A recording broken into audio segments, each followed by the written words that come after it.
Shalom Bapak Ibu Saudara, saat ini kita akan membahas ada apa di padang gurun.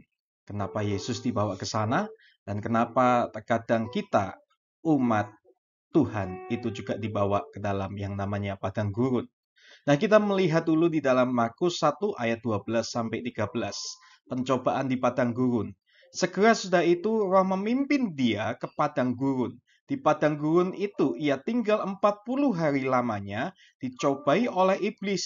Ia berada di sana di antara binatang-binatang liar dan malaikat-malaikat melayani dia. Nah, Bapak Ibu Saudara, apa yang kita bayangkan ketika kita mendengar padang gurun?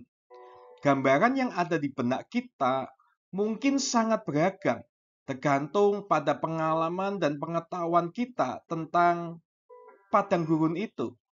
Namun kita sepakat bahwa padang gurun adalah tempat yang tandus, diliputi oleh iklim yang tidak bersahabat, dan bukan tempat yang cocok untuk dihuni oleh manusia.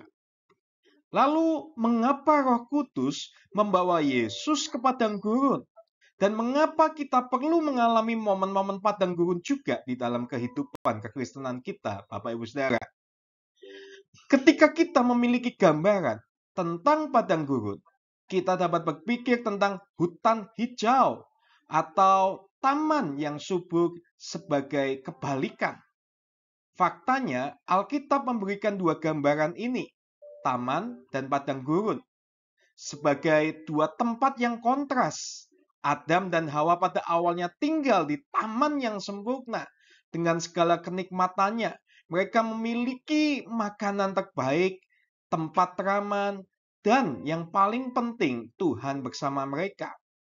Namun mereka jatuh dalam dosa dan mereka harus meninggalkan taman itu. Mereka memulai perjalanan mereka di padang gurun, di mana mereka harus bekerja keras untuk mencari nafkah, di mana banyak bahaya mengintai dan kematian menjadi tujuan akhir mereka. Lalu, mengapa Yesus juga ada di padang gurun? Jawabannya adalah bahwa Yesus ada di padang gurun agar kita menemukannya juga di sana. Bahkan padang gurun pun dapat menjadi tempat yang kudus karena juru selamat kita ada di sana dan memberkati tempat itu. Ya, padang gurun adalah tempat yang berbahaya dan bahkan roh-roh jahat pun mengintai untuk merenggut kita dari Tuhan. Namun Yesus juga ada di sana.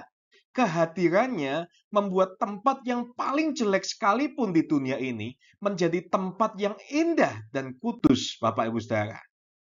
Kehadiran Tuhan di padang gurun bukanlah sesuatu yang baru. Kata gurun dalam bahasa Ibrani-nya adalah midbar, yang punya arti tempat sabda. Kata ini secara harafiah dapat diterjemahkan sebagai tempat sabda. Memang gurun Sinai adalah tempat di mana bangsa Israel mengalami banyak kesulitan dan diuji. Namun juga tempat di mana Tuhan menyatakan dirinya dan membuat perjanjian dengan Israel melalui Musa. Bahkan melalui pengalaman di padang gurun, Tuhan mendisiplinkan dan membentuk umatnya Israel, Bapak Ibu Saudara. Kecenderungan alamiah kita adalah menghindari padang gurun, baik itu tempat secara geografis yang nyata maupun simbol untuk saat-saat sulit dalam hidup kita. Kita tidak ingin mengalami rasa sakit dan penyakit. Kita benci menanggung kesulitan keuangan dan ekonomi, dan kita tidak mau hubungan yang sulit dalam keluarga atau komunitas kita. Kita ingin selalu diberkati dan berada di Firdaus. Namun sekarang kita tidak perlu takut untuk berjalan melewati padang gurun karena Yesus ada di sana. Memang kesulitan kita dapat membuat kita lelah dan menjadi kesempatan bagi iblis untuk mencobai kita dengan keras. Namun bersama Yesus, pengalaman-pengalaman ini dapat menjadi sarana kekudusan. Pada masa sebelum Paskah ini, Bapak Ibu Saudara, gereja banyak juga mengajarkan kita untuk berpuasa, berdoa lebih intens, dan meningkatkan amal kasih. Praktek-praktek ini mengundang kita untuk memasuki padang gurun, merasakan kelaparan, mengalami ketidaknyamanan, dan mengurangi hal-hal yang memberi kita kesenangan. Namun secara paradok, kita memasuki padang gurun sebelum Paskah yang sulit ini dengan sukarela dan setia. Kita dapat menemukan Kristus di sana dan kita diperbarui di dalam kekudusan. Mari seandainya kita dibawa di dalam masa padang gurun, tidak perlu takut karena kita tahu Yesus ada di sana bersama-sama kita untuk melewati padang gurun itu dan membentuk hidup kita lebih lagi serupa dengan Dia. Terima kasih, Tuhan Yesus memberkati.